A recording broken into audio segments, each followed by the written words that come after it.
Hello po muli mga kababayan, mga katambay. Si Kamanong po, nagbabalik po muli para po magkomento po sa inyo. Magandang umaga po muna, tanghali, hapon, gabi.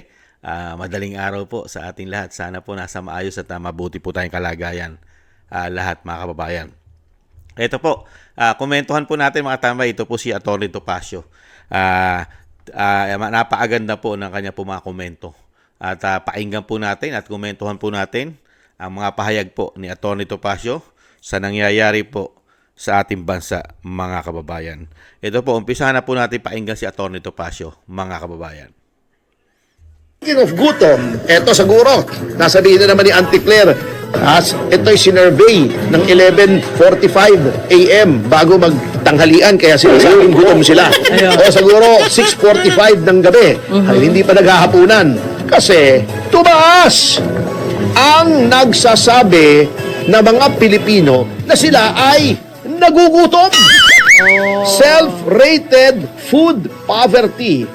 Ito ay mga insidente ng isang sambahayan ay nagsasabing nahihirapan kaming makakain ng 3 beses isang araw. Nagugutom kami. Mula sa 35% lamang ang nagsasabi ng mga Pilipino na sila ay gutom. Naging 43%. Laki. Malapit-lapit na sa kalahati. Ano nangyari sa Presidential Advisor on Poverty Alleviation? Kasi naman, ang inaatubag sa halip na poverty alleviation ay minumura ang Korte Suprema. Pagkatapos, magdinimanda mo, nagagalit. Kung ikaw ba naman ay ang tinutuunan mo ng pansin ay yung babawasan ng paghihirap kaysa kinukutya mo, inuupasala mo ang Korte Suprema, baka may silbi ka pa. Eto ba? Sabi nitong Okta Research, ang matinding pagtaas sa food poverty o sa gutom ay nagpapahiwatig lamang na ang mas maraming mga sambahayan ngayon ang naghihirap, naghihikos na makabili ng pagkain. Dahil kung ikaw ay nahihirapang bumili ng pagkain, may problema tayo sa inflation. Correct. Kasi siyempre, ikaw, pag konti lamang ang pera mo, ano bang uunahin mo? Di ba? Pagkain eh. Sa tiyan. Di ba? Sa tiyan. Kung yung iyong sinasahod na nung mga nasa poverty level ay hindi na sapat para kumain ng 3 beses isang araw, ay malaki na problema mo. Yan ang sinasabi ko. Pagkatapos, anong ginagawa ng gobyerno? Nangungurakot na palaking tao, sinabi na naman. Pagkatapos, para magkaroon ng karagdagang kita ang gobyerno, mag-o-online gambling. Kasi kailangan daw nila yung buwis ng online gambling. Sus, Mario Josep. Diba ang sinasabi ko, kung kayo ay itigilan nyo na yung pangungurakot ninyo, hindi nyo na kailangan yung buwis ng online gambling, 50 billion lang daw. Hindi ko dinadaw yung 50 billion, malaki yun. Pero ano yung 50 billion na yun sa daan-daang bilyong nakukurakot sa flood control projects? Nakatapos, malasado pa yung response ng Pangulo. Nagpapapogi, di ba? Nag-speech siya. Di ba? Sabi niya, mahiya naman kayo. Di ba? Sabi niya, kaganon-ganon siya. Ganon, di ba? Kaganon-ganon, di ba? Bago, mag-iimbestiga daw siya. Nahihiya naman siyang pangalanan. Ayun lang. Di ba sasabihin, nag-iimbestiga kami, eto yung mga kumpanya. Kumpanya lang. Ito yung mga kumpanya. Di ba? Sinabi natin yung 15 kumpanyang pinakamaraming flood control projects. Pero ba't ayaw niyang manggaling sa bibig niya? Kung sino-sino yon, sasabihin pa niya, di ba, doon sa press con niya. Wala bang investigative journalist dito? Oo nga. Trabaho ba? Trabaho talaga ng journalist yan. Pero trabaho lalo ng executive yan na magpatupad ng batas. Executive ka. Chief executive ka. Correct. Nasa iyo ang DOJ, may NBI ka, may PNP ka.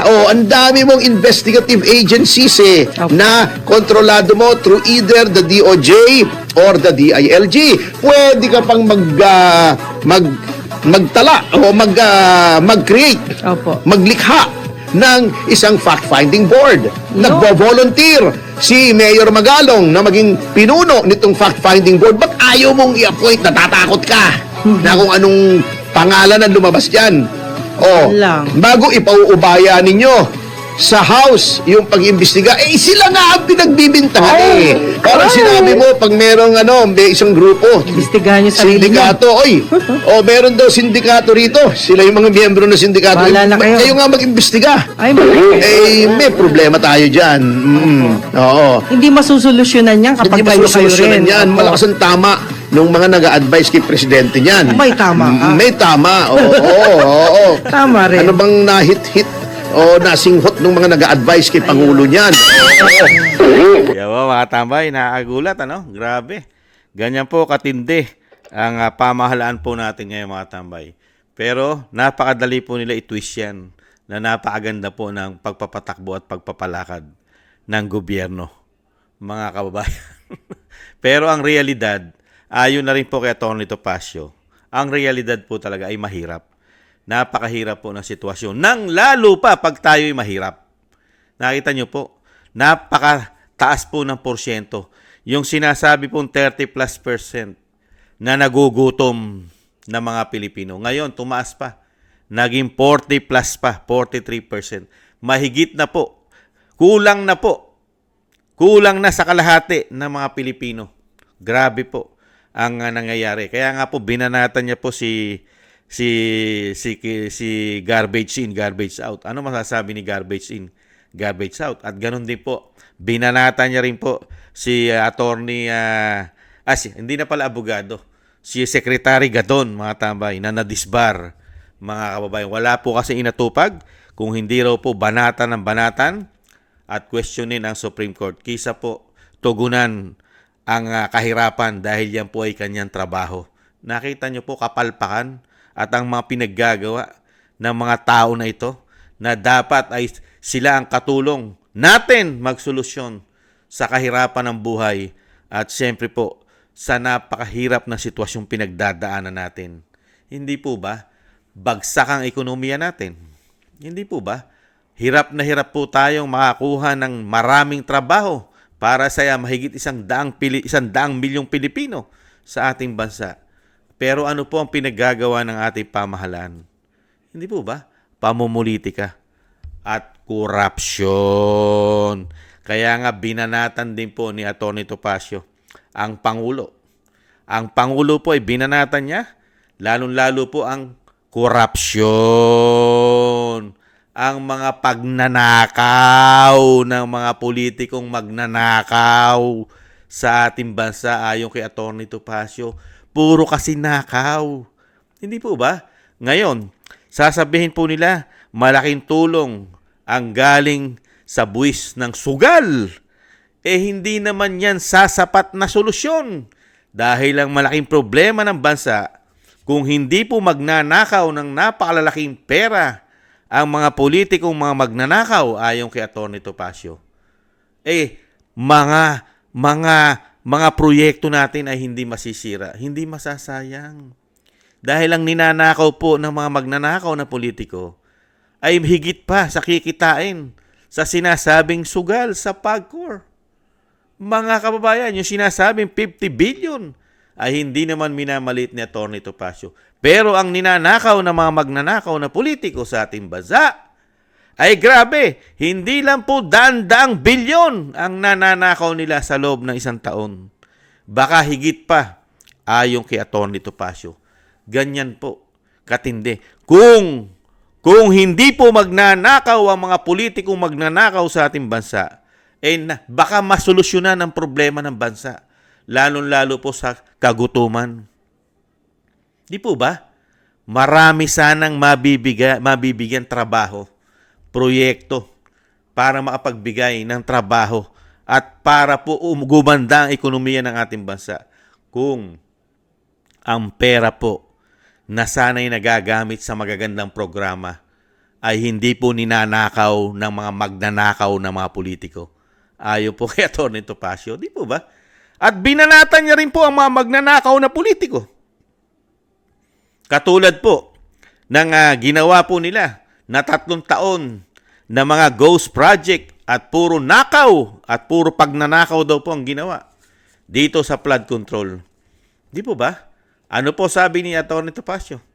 Meron nga isa dyan na voluntary pwedeng manguna para po matunton at hindi maging bias sa investigasyon at lalabas ang katotohanan sa pag-iimbestiga.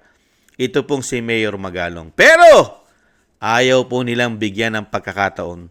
Kahit po ang Pangulo ay ayaw po bigyan ng pagkakataon para pangunahan ni Mayor Magalong ang mga investigasyon.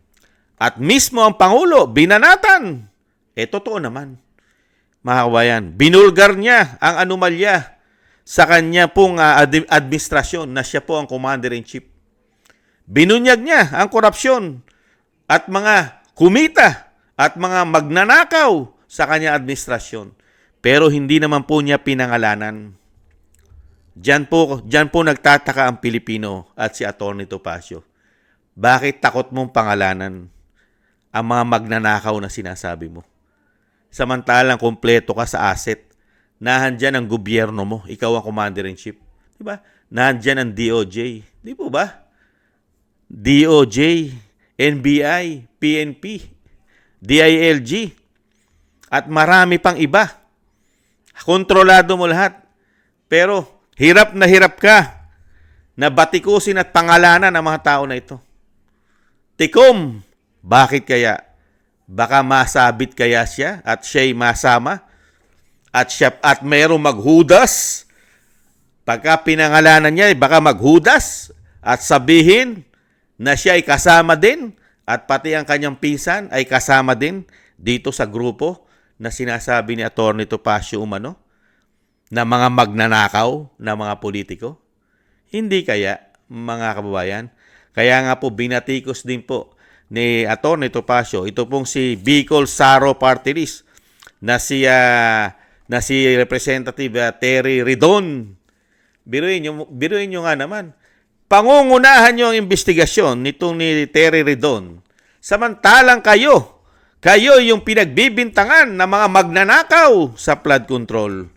Kasama kayong nagnakaw ng pondo, pera ng taong bayan, kasama pa mga inutang ninyo na pinagnanakaw daw po ayon kay Atty. Topacio. Pero sila po ang mag-iimbestiga. Hindi po ba mga demonyo umano itong mga ito? Kay kakapal po yata ng mga pagmumukha nitong mga tao na ito. Sila na yung pinagbibintangan at sila na yung pinatutukuyan na kasama sa mga magnanakaw sa flood control. Pero sila raw yung mag-iimbestiga. Kaya nga binanatan sila ni Atty. Topacio. Anong klaseng pamumuno at pamahalaan ito? Makakapal ang mga pagmumuka. Kay kakapal nga naman ang mga pagmumuka. Hindi na nahiya. Ang mag-iimbestiga, bata pa mismo. Ayon po kay Atty. Topacio. Pangungunahan pa ng bata ni Tambaluslos na tinatawag ng Vice President na Tambaluslos. Grabe. Biruin mo. Bata ni Tambaluslos. Ang iimbestigahan, sila ring mga sangkot sa korupsyon. Ibang klase po. Kaya nakatikim po sila ng banat kay Topacio, kay Atty. Topacio. Hindi po ba? Ibang klase po ang gobyerno natin ngayon. Makakapal ng mga pagmumuka. Ibang klase po ang kapal ng pagmumuka. Grabe po. Ibang klase. Sila na mismo yung mga pinagbibintang ang mga magnanakaw. Sila pa yung mag-iimbestiga sa sarili nila. Hindi po ba mga demonyo ito mga ito, mano? Hindi po ba? Grabe. Grabe. Kaya mga kababayan, wala po tayong makukuhang magandang investigasyon dito. Kahit po si Atty. Topacio ay naniniwala na walang kakwenta-kwenta ang gagawing investigasyon ng House of Representatives. Mga kababayan, pag-uubos lang ng pera yan. Sayang lang ang pera diyan sa mga hearing na yan. Dahil iimbestigahan po nila yung mga sarili nila sa pangunguna ng tinatawag na Tambaluslos. At yung mga sinasabing mga congressman, lalong-lalo yung 3 taon naglingkod. 3 taon naglingkod at may mga hawak na proyekto ng mga flood control ng 19 Congress, 18 Congress, 17 Congress, at ngayon po ay nasa 20 Congress na po tayo. Ibang klase itong mga tao na ito. Hindi po ba? Halos trilyon ang inubos natin dyan. Walang nangyari. Puro papogi lang. Ang tanong, maibabalik pa ba ang pera ng taong bayan dyan? Mga kababayan. At ang malaking tanong, may mananagot po ba't may makukulong po ba riyan? May makukulong po bang presidente dyan? May makukulong po bang speaker dyan? May makukulong bang mga senador dyan? May makukulong po bang mga congressman dyan? At may makukulong po bang malalaking tao na mga contractors dyan ay karamihan pa yung mga congressman din o mga senador din umano? Makukulong kaya yan? Dito sa administrasyon natin ngayon, na mismo siya ay hirap niyang pangalanan ang mga magnanakaw sa kanyang gobyerno umano? Ibang klase po, no, mga kababayan. Abangan po natin dahil bumuo na rin po ng committee ang Blue Ribbon. Bumuo na rin po at uumpisahan na rin po ng Blue Ribbon Committee sa Senado sa pangunguna po ni Senator Marcoleta. Tingnan po natin kung ano po ang lalabas sa mga investigasyon ng Blue Ribbon Committee. At sana rin po meron pong third party. Sana pangunahan po ni Mayor Magalong po, mga tambay. Ito pong pag-iimbestiga. Kaya lang hindi na po mangyayari yan. Dahil po, ang kailangan po kasi ni Mayor Magalong ay suporta ng gobyerno. Kung ang gobyerno mismo ang nalalagay sa hot seat sa issue po ng malawakang korupsyon sa ating bansa, gobyerno mismo ang mga involved, baka hindi po makakuha ng suporta si Mayor Magalong, mga kababayan. Kaya dito po, ang tangi lang pong gagawin ng mga ito, unang-una po, ilihis ang issue. Yan po ang mga gagawin yan. Ilihis ang issue at hanapan po ng issue na ito'y mapagtakpan. Dahil alam naman po natin, ganyan po ang ginagawa nila sa loob ng 3 taon. Humanap ng issue para mapagtakpan lahat ang issue ng gobyerno, lalong-lalo po sa pulburon at korupsyon at pamumulitika at pagpapatapon nga sa dating Pangulong Duterte. Kailangan po nila ilihis ang issue. Hindi po ba? Lalong-lalo yung naging issue po ng pulburon sa Amerika ng First Lady. Hindi po ba? Inililihis po nila yan. At inililihis din po nila ang isang damukal na issue ng korupsyon. Ngayon, pumutok dahil po hindi po sila tinantanan at hindi po tinantanan ang ating bansa ng puro po pagbaha. Kaya wala na po silang choice. Lumabas na po ang katotohanan. Ngayon, tingnan po natin kung saan naman po nila ililihis ang issue po na ito. Lalong-lalo po ang nasa hot seat po ngayon ay mga magnanakaw na mga politiko. Mga demonyong mga politiko umano. Mga magnanakaw umano na politiko. Hindi po ba, mga kababayan? Tingnan po natin at tingnan din po natin ang mga isasagot ng mga attack dog ng mga garbage in, garbage out. Dito po sa mga nangyayari po at banat at binanatan po ni Atty. Topacio ang realidad at pati po ang kahirapan, lahat ay pati po ang survey, mismo ang survey ng Okta na halos ay pumapabor sa kanila ay nagsabi rin po na talagang ang kahirapan ay hindi na mapigilan. Pero pagka po sila ang nagsalita at ang gobyerno po ngayon nila ang nagsalita, ay bumababa po ang bilang ng kahirapan o naghihirap sa ating bansa.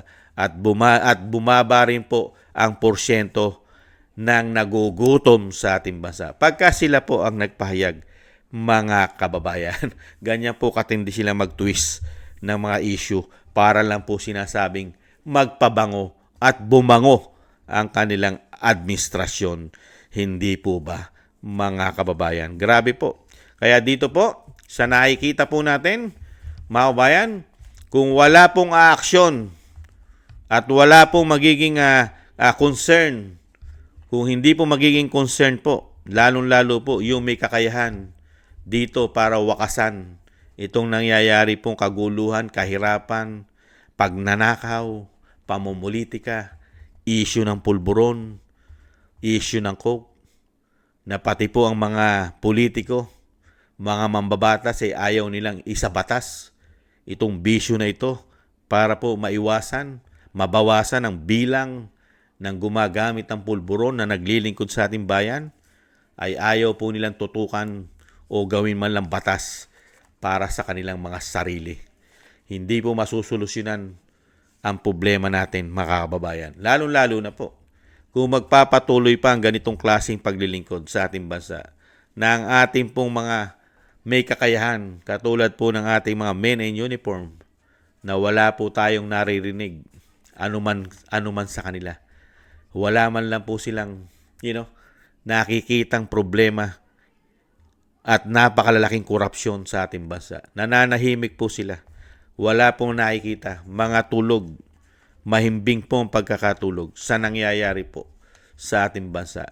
Lalong-lalo po ang ginawa po ng administrasyon sa dating Pangulong Duterte. Ibang klase po. Kidnapping, samantalang yan po ay isang pagtitrador. Di ba? Pagtitrador, paghuhuda sa ating soberenya, sa ating dating Pangulo. Pero wala pong nangyari. Hindi man lang po nagsalita rito sila. Kahit po yung mga general, dahil ang gumawa lang naman ito ay hindi naman po lahat ng general. Hindi naman po lahat ng kapulisan. Hindi rin naman lahat ay AFP ang gumawa nito. Iilan-ilan lang po sila. Pero hindi na po nila kinuwestiyon ito. Bakit kaya? Mga kababayan, dahil kaya doon sa sinasabing nakukuha sa mabuti, pera-pera, usapan, sa perang usapan kaya? O sinasabing priority ko kayo? Ganun kaya nangyayari? Kaya po ang ating bansa ay nagkakagulo, nagkakagutom. Dinadaan lang po tayo sa mga survey nila at sa mga release statement ng palasyo na magaling at maganda ang kanilang pagpapalakad sa ating bansa. Sana magising naman po sila, mga kabayan, sa kanilang pagkakatulog. Lumilipas ang panahon, lalo pong nahihirapan ang sitwasyon at napakahirap po ng pagdadaanan ng mga Pilipino. Lalong-lalo po sa kahirapan at kagutuman. Pero ang mga tao na ito na nagpakademonyo na umano at puro pagnanakaw ang ginagawa ng mga magnanakaw na politiko, kailanman po ay hindi sila magugutom. Pero tayo lang ang magugutom. Tayo ang kawawa. Pero sila, never sila maging kawawa habang sila'y nabubuhay. Magiging kawawa lang po yan pagka sila na po ay pinarusahan. Kaya lang po, pagka buhay po yan, wala pa pong parusa yan. Lalong-lalo po pagka sila pa ang nasa kapangyarihan. Sana sa susunod na administrasyon at wala na sila sa kapangyarihan, sana ay maparusahan din naman po sila. Sana naman. Kaya lang mahirap pong parusahan yan. Lalong-lalo po kung magsisitakbo lang yung mga yan. Hindi po ba? Kung yan pong mga tao na yan ay tatakbo lang at lilipad, katulad po nung panahon ni dating Pangulong Duterte, yung mga involved sa pulburon at coke, nagtago lang. Lumayas lang, pati yung mga magnanakaw. Hindi po ba? Dahil sa dami po ng pera nila. Kaya po nilang mamuhay ng matagal sa ibang bansa. Dala-dala po ang mga pinagnanakaw nila. At syempre, pati pera sa pulburon, dala-dala nila. Ganon po sila katindi, mga kababayan. Yan po mga kababayan, ang ating pong komento dito po kay Atty. Topacio, ang mga banat po ni Atty. Topacio, dito po kay Garbage In, Garbage Out, pati po kay Larry Gadon na nadisbar, at sa Pangulo, at syempre po sa mga congressman, at lalong-lalo po dito po sa ASO o sinasabing tuta ng Tambaluslos na si Saro, si party list, ang party list po ng Bicol Saro na si Terry Ridon, mga tambay. Maraming salamat po mga tambay At sana po ay nagustuhan nyo po ang ating Tambayang Makabayan sa YouTube at TikTok. At thank you rin po sa ating mga subscribers. Mabuhay po kayo. Shoutout po sa inyong lahat. At thank you rin po sa mga nagko-comment, like, share, and subscribe. Maraming salamat po sa inyo. At thank you rin po sa mga nagbibigay po ng biyaya. Shoutout po sa inyong lahat. Kingston 123 na Hong Kong, Eric Hershaw ng Canada, Jake Yahoo 4531 ng Maisog, California, USA, Gina Ray Solidides ng Berlin, Germany, Julieta Silona ng Sydney, Australia, Baby Roman, Ate Isa ng Cagayan, si Jem Aris ng United Arab Emirates, Jobelin Watanabe ng Japan, ako si Pilam, Ani Jo, Teodorico Erguisa Jr., si Arpel Villacorta, Wills Bubbles 5697, Rosalina RK Team 888, Michelle Yamaguchi Vlog, Norma Garcia, Gay at Shena, si Ma'am LB at si Sir Manny ng North Miami, Florida, USA. Maraming salamat po sa inyo mga kabayan. Ingat po kayo lalo po sa inyong mga paggawa. At syempre po yung dalangin at panalangin po, sana po isama po natin na maingatan po ang pamilya Duterte, ang ating Vice President, mailayo po sa kapahamakan. At ganun din po ang dating pang Duterte na madugtungan pa po ang kanyang buhay at kalakasan at mailayo rin po siya sa kapahamakan at pakabalik po sa lalong mabilis sa ating bansa. Maraming salamat po sa mga dasal, mga kababayan. At tayo rin po ay magdasal at manalangin na tayo po ay maingatan, lalong-lalo po ang ating sambahayan at ganun din po ang ating mga sarili, siyempre po. Maraming salamat po mga kababayan. Ingat po. Paalam. Bye-bye.